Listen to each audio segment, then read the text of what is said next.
Evangelho de João, capítulo 6. Hoje, dando sequência ao que vimos na semana passada aqui, vamos estudar João, capítulo 6, a partir do verso de número 22. Evangelho de João,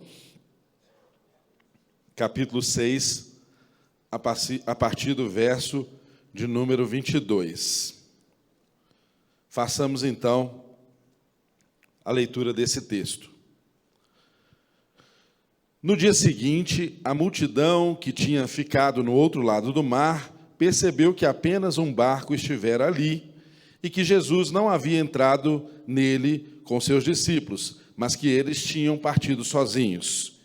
Então, alguns barcos de Tiberíades aproximaram-se do lugar onde o povo tinha comido o pão após o Senhor ter dado graças. Quando a multidão percebeu que nem Jesus, nem os discípulos estavam ali, então entrou nos barcos e foi para Cafarnaum em busca de Jesus. Verso 25. Quando o encontraram do outro lado do mar, perguntaram-lhe: Mestre, quando chegaste aqui? Jesus respondeu: A verdade é que vocês estão me procurando não porque viram os sinais miraculosos, mas porque comeram os pães e ficaram satisfeitos. Não trabalhem pela comida que se estraga, mas pela comida que permanece para a vida eterna, a qual o Filho do Homem lhes dará. Deus, o Pai, nele colocou o selo de aprovação. Então lhe perguntaram: o que precisamos fazer para realizar as obras que Deus requer? Jesus respondeu: a obra de Deus é esta: crer naquele que ele enviou. Então lhe perguntaram: que sinal miraculoso mostrará para que o vejamos e creiamos em ti? Que farás? Os nossos antepassados comeram o maná no deserto. Como está escrito, ele lhes deu a comer o pão dos céus. Declarou-lhes Jesus: digo-lhes a verdade, não foi Moisés quem lhes deu pão do céu, mas é meu Pai quem lhes dá o verdadeiro pão do céu, pois o pão de Deus é aquele que desceu do céu e dá vida ao mundo. Disseram eles: Senhor, dá-nos sempre desse pão. Então Jesus declarou: eu sou o pão da vida. Aquele que vem a mim nunca terá fome, aquele que crê em mim nunca terá sede. Mas, como eu lhes disse, vocês me viram, mas ainda não creem. Todo aquele que o meu Pai me der virá a mim, e quem vier a mim eu jamais rejeitarei, pois desci dos céus não para fazer a minha vontade, mas para fazer a vontade daquele que me enviou. E esta é a vontade daquele que me enviou, que eu não perca nenhum dos que ele me deu, mas os ressuscite no último dia. Porque a vontade do meu Pai é que todo aquele que olhar para o Filho e nele crer tenha a vida eterna, e eu o ressuscitarei no último dia. Com isso, os judeus começaram a criticar Jesus, porque dissera: eu sou o pão que desceu do céu. E diziam: este não é Jesus, o filho de José? Não conhecemos o seu pai e a sua mãe? Como ele pode dizer: desci do céu? Respondeu Jesus: parem de me criticar. Ninguém pode vir a mim se o Pai que me enviou não o atrair, e eu o ressuscitarei no último dia. Está escrito nos profetas: todos serão ensinados por Deus. Todos os que ouvem o Pai e dele aprendem, vêm a mim. Ninguém viu o Pai a não ser aquele que vem de Deus. Somente ele viu o Pai. Asseguro-lhes que aquele que crê tem a vida eterna. Eu sou o pão da vida. Os antepassados comeram maná no deserto, mas morreram. Todavia, aqui está o pão que desce do céu, para que não morra quem dele comer. Eu sou o pão vivo que desceu do céu. Se alguém comer deste pão, viverá para sempre. Este pão é a minha carne, que eu darei pela vida do mundo. Então, os judeus começaram a discutir exaltadamente entre si: como pode este homem nos oferecer a sua carne para comermos? Jesus lhes disse: eu lhes digo a verdade, se vocês não comerem a carne do Filho do Homem e não beberem do seu sangue, não terão vida em si mesmos. Todo aquele que come a minha carne e bebe o meu sangue tem vida eterna, e eu o ressuscitarei no último dia, pois a minha carne é a verdadeira comida e o meu sangue é a verdadeira bebida. Todo aquele que come a minha carne e bebe o meu sangue permanece em mim e eu nele. Da mesma forma como o Pai que vive me enviou, e eu vivo por causa do Pai, assim aquele que se alimenta de mim viverá por minha causa. Este é o pão que desceu dos céus. Os antepassados de vocês comeram o maná e morreram, mas aquele que se alimenta deste pão viverá para sempre. Ele disse isso quando ensinava na sinagoga de Cafarnaum. Vamos orar? Deus, nós pedimos graça ao Senhor, nós pedimos ao Espírito Santo, que é aquele que tem nos ensinado, nos convencido do pecado, da justiça e do juízo, que venha aqui nessa oportunidade falar aos nossos corações, mostrando e revelando a Tua verdadeira vontade para as nossas vidas. Aqui estamos, Deus, na total dependência do Senhor. De fato, precisamos aprender que Tu és o alimento eterno das nossas vidas. Só em Ti encontramos a plena e total satisfação da vida, Senhor. Que nessa manhã o Senhor nos dê essa graça de compreendermos um pouco mais daquilo que o Senhor quer fazer, da obra que o Senhor está realizando em nós e através de nós. Obrigado, Jesus, porque não morreremos de fome. Obrigado, Jesus, porque se fizeste pão por nós. Obrigado, Jesus, porque podemos comer da Tua carne e lambuzar no Teu sangue. Obrigado, Jesus, porque o Teu sacrifício trouxe vida e nos fez viáveis, e aqui estamos. Te agradecemos e pedimos ao Senhor que fale profundamente aos nossos corações, em nome de Jesus. Amém. Amém. Irmãos, eu quero, nos próximos 20 minutos, ter a oportunidade de compartilhar aquilo que Deus fala aos nossos corações, e peço que, de fato, Ele nos transforme com essa palavra, que é o Evangelho da nossa salvação. De fato, esse texto, ele explica aquilo que vem acontecendo nos eventos anteriores de Jesus, quando essa multidão que seguia Jesus queria ser alimentada, tinha motivações erradas e não conseguia compreender a realidade do Evangelho. Assim como eu e você, muitas vezes andamos na vida cristã, vendo os milagres que Jesus faz, vendo Ele alimentar multidões com 5 pães e 2 peixinhos, vendo Ele realizar cura, colocar pessoas entrevadas, paralíticos andarem, vendo sinais, milagres acontecer ao nosso redor. E ainda continuamos caminhando atrás de Jesus, mas sem compreender exatamente o que Ele nos propõe como o Evangelho para as nossas vidas.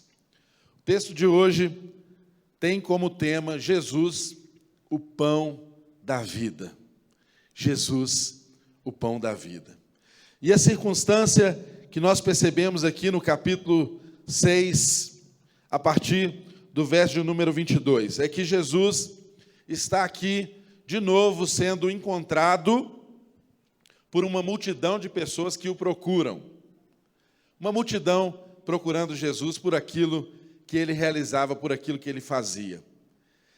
E nós vemos que Jesus havia acabado de produzir um milagre, algo extraordinário, que ele se encontrou com seus discípulos andando sobre as águas, desafiando a lei da natureza e acabando com a aflição daqueles homens que por tanto tempo estavam ali no mar, navegando, esperando por ele, em situações de aflição. E Jesus foi ao encontro deles, apaziguou o momento. E então acontece o que nós vemos aqui hoje, que nós lemos no dia seguinte. O texto diz que no dia seguinte, a multidão que tinha ficado do outro lado do mar percebeu que apenas um barco estivera ali e que Jesus não havia entrado nele com os seus discípulos, mas que tinham partido sozinhos. Ou seja, aquela mesma multidão que viu Jesus realizar milagres naquele lugar, percebeu que a embarcação estava ali à margem do lago ou daquele mar da Galileia. E então deduziram que ele estivesse em outra localidade juntamente com seus discípulos. E então foram em direção ao lugar onde Jesus estaria. Por quê? Eles queriam experimentar daquilo que Jesus produzia.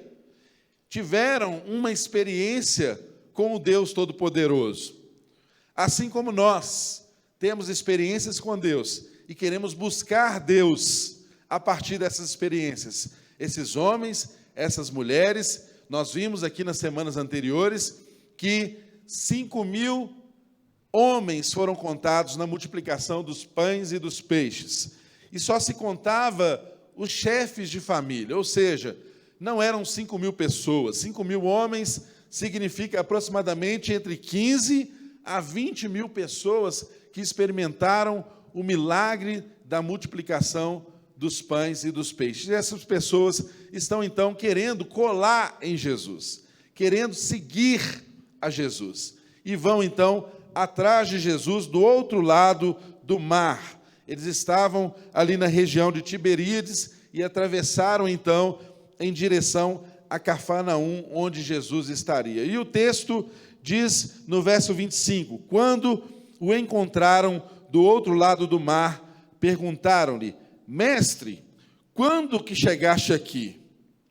Percebam, irmãos, que assim como essa multidão, nós às vezes nos acostumamos a ver os milagres de Jesus, e quando vamos ao encontro dele, nós queremos já enquadrá-lo, nós já queremos medir o espaço da atuação dele, queremos saber o que ele está fazendo, que ele dê satisfação a nós. Ou seja, o que está por trás dessa pergunta? Foram atrás de Jesus e já chegaram enquadrando Jesus, dizendo, olha, mestre, quando foi que você chegou aqui?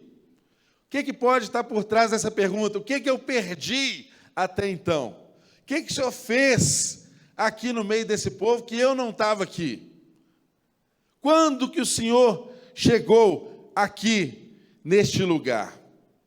E aí Jesus traz uma resposta que revela a nossa verdade, e não apenas a verdade dessa multidão que seguia Jesus. Qual a resposta que Jesus dá a eles? Olha, a verdade, verso 26, é que vocês estão me procurando, não porque viram os sinais miraculosos, mas porque comeram os pães e ficaram satisfeitos. Ah, irmãos, quem dera se isso fosse apenas a história dessa multidão que seguiu Jesus em Cafarnaum. Essa multidão de famintos que iam atrás de Jesus por aquilo que ele poderia proporcioná-los. Quem dera se essa história tivesse ficado presa apenas nesse passado e nesse tempo em que Jesus realizou esses milagres.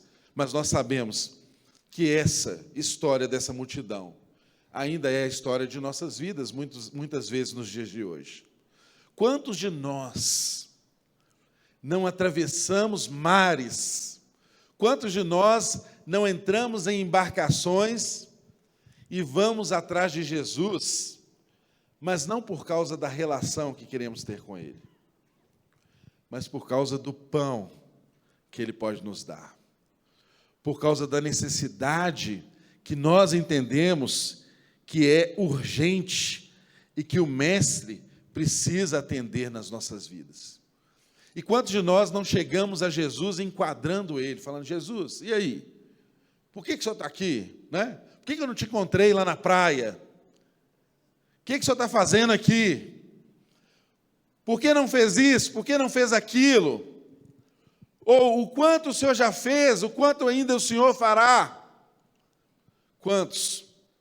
Eu e você. Quantas vezes ainda não andamos dessa forma? E a resposta de Jesus revela exatamente qual é a nossa busca real e verdadeira. Queremos pão e satisfação na vida. E Jesus quer nos dar muito mais do que isso. Jesus quer atender muito mais do que as nossas necessidades materiais. Jesus, Ele não quer nos fornecer alimento, assim como Deus o fez com seu povo no deserto, entregando um maná que servia para alimentar apenas naquele dia, e no dia seguinte apodrecia, não servia mais para ser alimento. Jesus começa a mostrar para aqueles homens como precisa ensinar a mim e a você, que ele precisa ser compreendido como um alimento eterno, como um pão que mata a nossa fome de uma vez por todas. Que nós não precisamos, como a multidão, andar atrás dele procurando apenas a comida que é perecível, a comida que estraga, a comida que amanhã não serve mais. Jesus ensina para esses homens e mulheres e crianças, para essa multidão que está em volta dele, dizendo assim: olha, vocês estão me procurando porque comeram pães e ficaram satisfeitos, mas eu digo para vocês uma coisa, verso 27, não trabalhem pela comida que estraga, não trabalhem pela comida que estraga. Jesus traz esse conselho para a vida daquelas pessoas e fala comigo e com você. A que estamos entregando o nosso trabalho? A que estamos entregando a nossa energia, a nossa capacidade produtiva? Correndo atrás de quê? Qual é o sentido do seu trabalho? Para que você trabalha? Percebam que Jesus, Ele não está condenando o trabalho, mas Ele está ressignificando o trabalho. Ele está dizendo: para que você trabalha? Atrás do que vocês estão correndo? Será que eu e você, como essa multidão, estamos empregando os nossos esforços para alcançarmos um pão que é perecível? Será que estamos nos entregando para alcançar algo que é materialidade, que vai passar, que não permanece? Porque o texto diz assim, Jesus diz: não trabalhem pela comida que estraga, mas pela comida que permanece para a vida eterna, a qual o Filho do Homem lhes dará. O Pai nele colocou o selo de aprovação. Percebam, ele está dizendo: não trabalhem. E depois, no mas, ele está dizendo: trabalhem. O ensino do Evangelho é que nós somos chamados por Deus para o trabalho.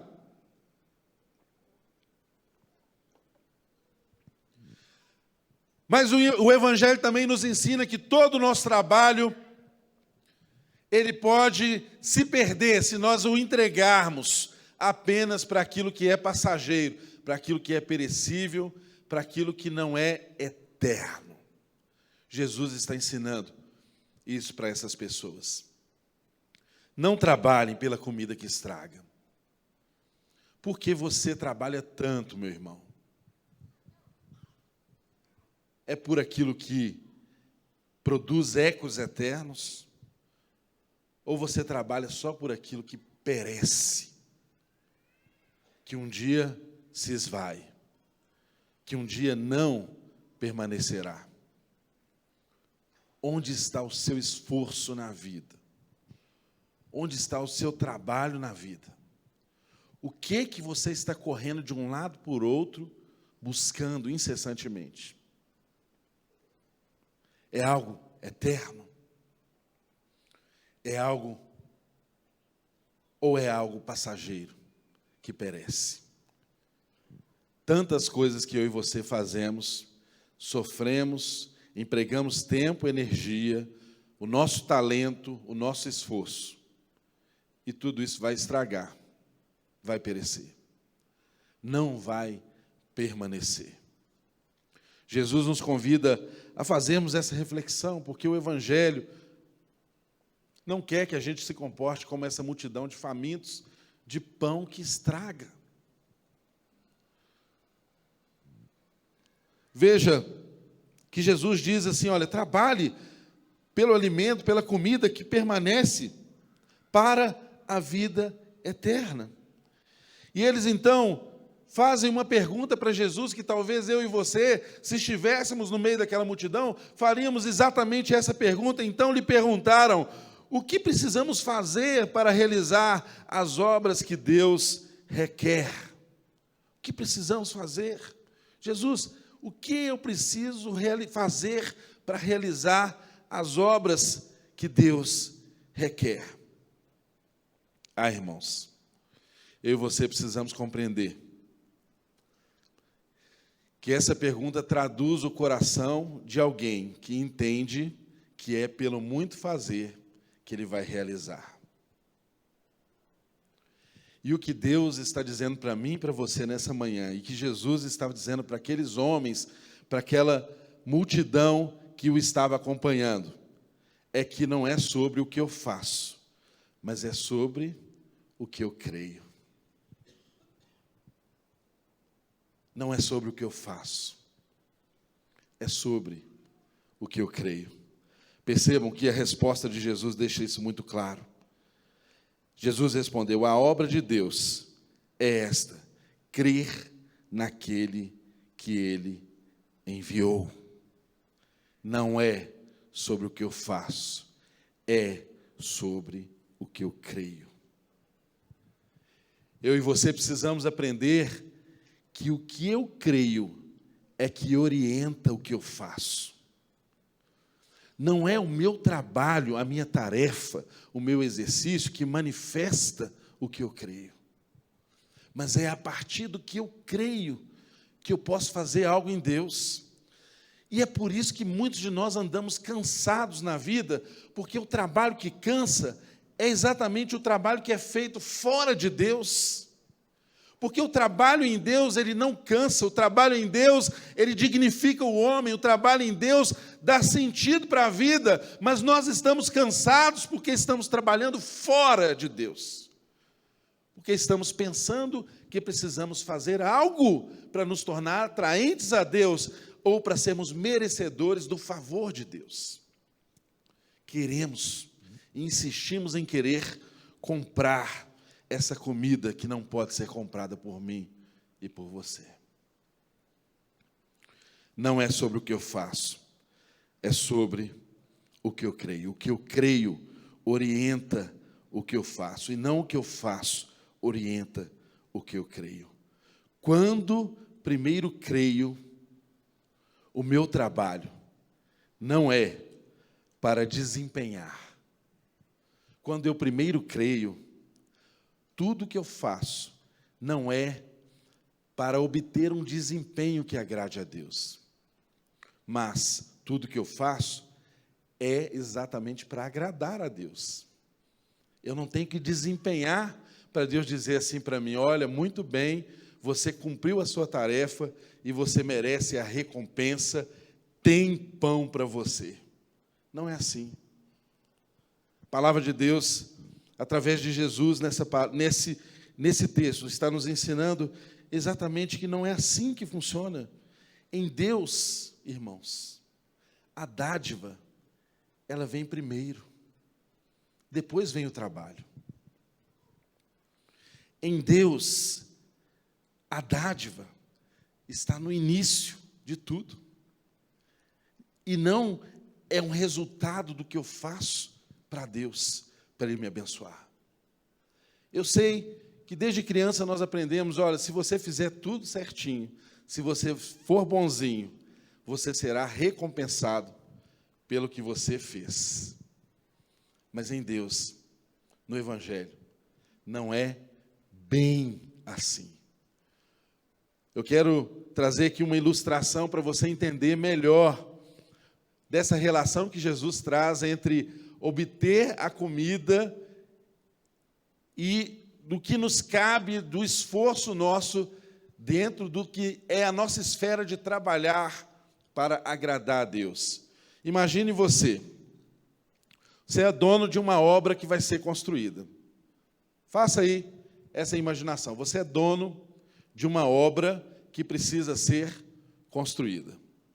Então, você chega lá no início do dia e precisa combinar o trabalho, a tarefa, o serviço daquele dia com o trabalhador. E aí eu te dou duas opções excludentes entre si. Você precisa escolher uma delas que retrate exatamente o seu comportamento para com esse trabalhador. Opção número 1. Você chega lá para o seu Zé e diz lá, seu Zé, está aqui as ferramentas que o senhor precisa, a obra a ser realizada é tal obra, então o senhor trabalha aí direitinho, e no final do dia eu vou fazer o seu pagamento, vou trazer o seu salário, vou pagar o seu dia. Essa é a opção número 1. Agora, qual seria a opção número 2?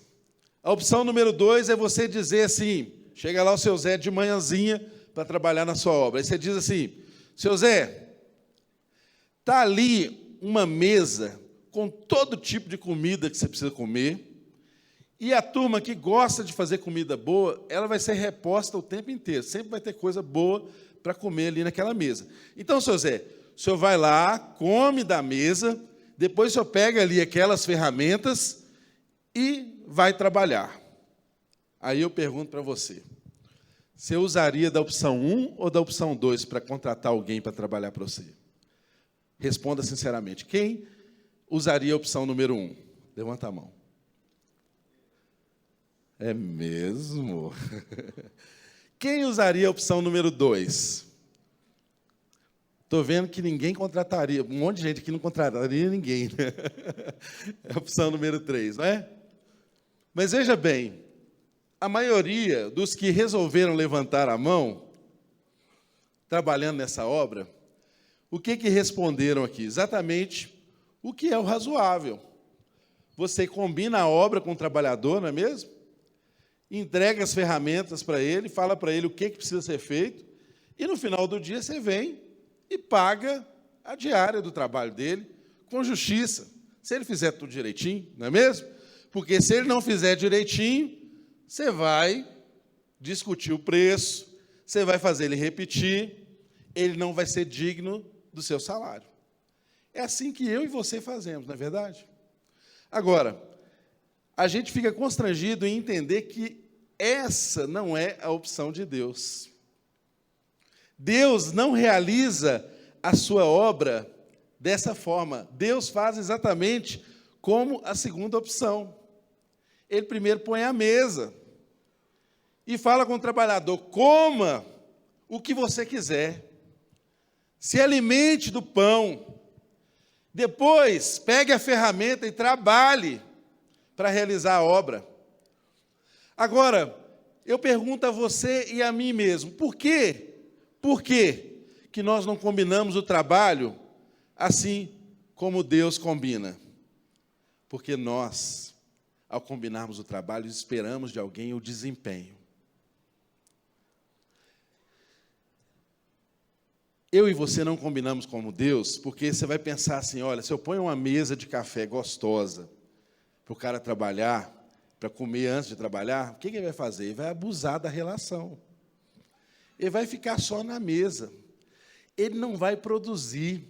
Ele não vai entregar a obra. Ele não vai entregar o trabalho pronto.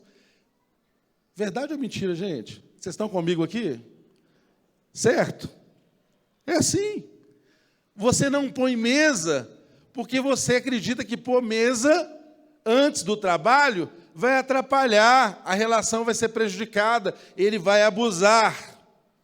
Agora, a pergunta inversa, por que Deus não recruta e não contrata igual a gente? Por uma razão muito óbvia.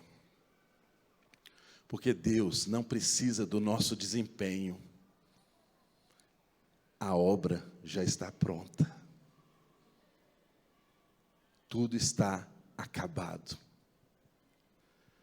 Sabe o que Deus quer de mim e de você? Ele não quer o nosso desempenho. Ele quer a nossa relação. É por isso que Ele põe a mesa antes do trabalho. E é por isso que, enquanto nós não compreendemos isso, a gente continua andando atrás de Jesus, buscando pelo pão que perece, e não desfrutamos da mesa que já está posta antes de qualquer trabalho. É por isso que eu e você não compreendemos que Deus nos chamou para a relação. Irmãos, eu gosto de usar uma figura muito importante, que eu acho que ilustra exatamente isso. Meu carro quase sempre está bem sujo. Eu lavo o carro muito pouco. Mas algumas vezes eu já chamei meu filho para lavar o meu carro comigo, lá em casa. Irmãos, dá um trabalho danado colocar uma criança para te ajudar a lavar carro. O que um pai que chama um filho inexperiente, que não sabe lavar carro, convida o filho para lavar o carro com ele, o que ele está querendo? Você acha que ele quer um carro limpo?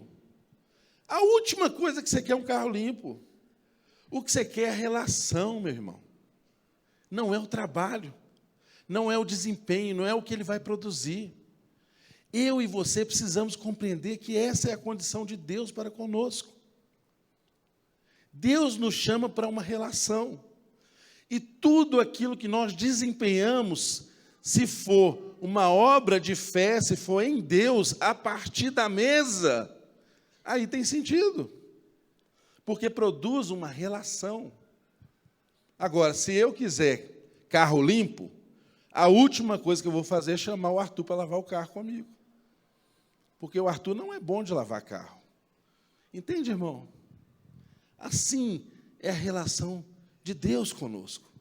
Assim, Jesus quer nos ensinar qual é a relação, o que eu e você temos que fazer para termos uma relação correta, para que trabalhemos de forma certa. Agora, eu e você podemos perguntar e fazermos esse questionamento. Ora, pastor, o senhor está dizendo então que a obra já está pronta, que Deus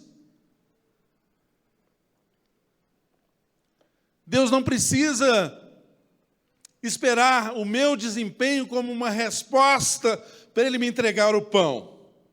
É verdade. Não precisa. Aí qual a pergunta óbvia que fica? Você pergunta, o que me resta fazer?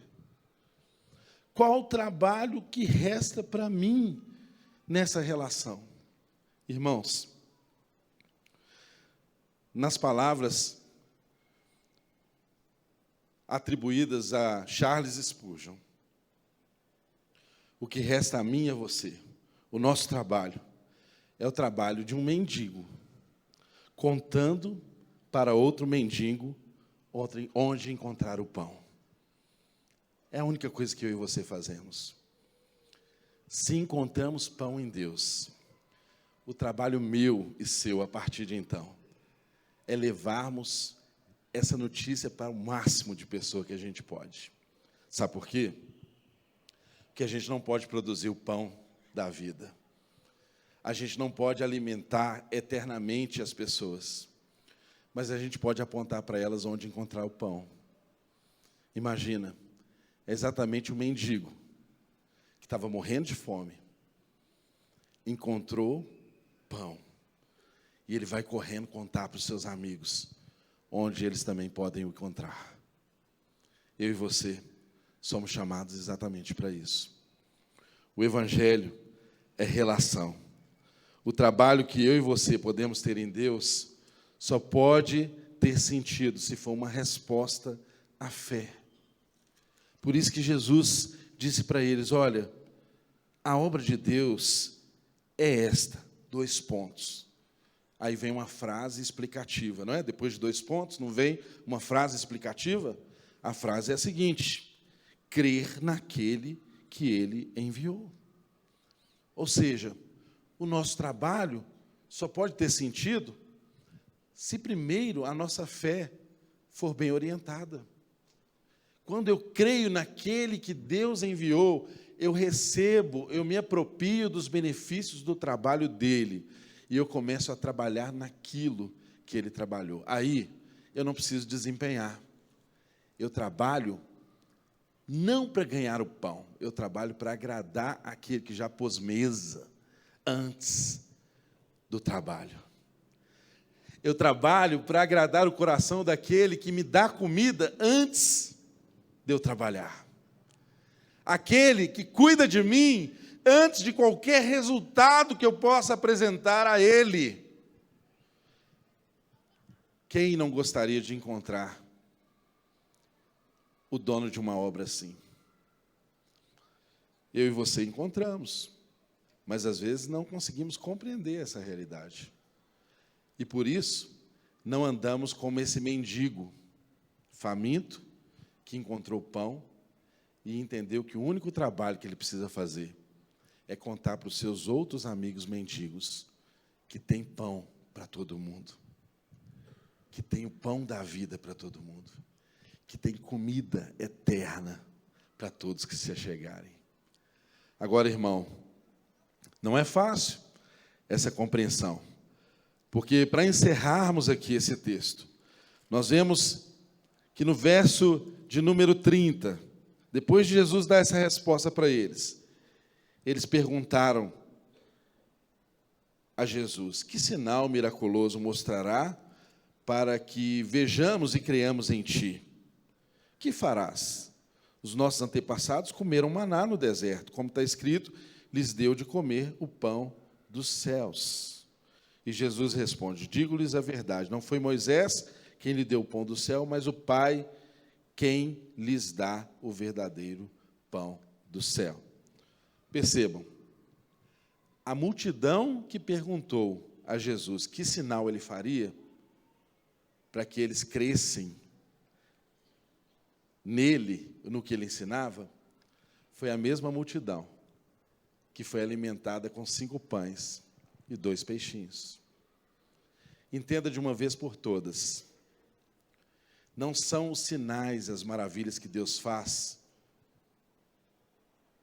que definem a nossa relação com Ele de uma vez por todas, mas em quem nós passamos a crer a partir desses sinais e dessas maravilhas.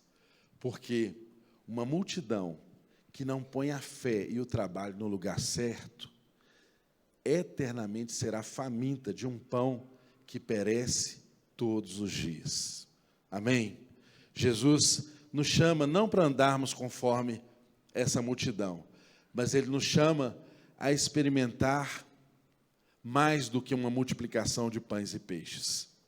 Ele nos chama a experimentar o pão que não perece, o pão da vida, que Ele mesmo se intitulou e disse: eu sou o pão vivo que desceu do céu.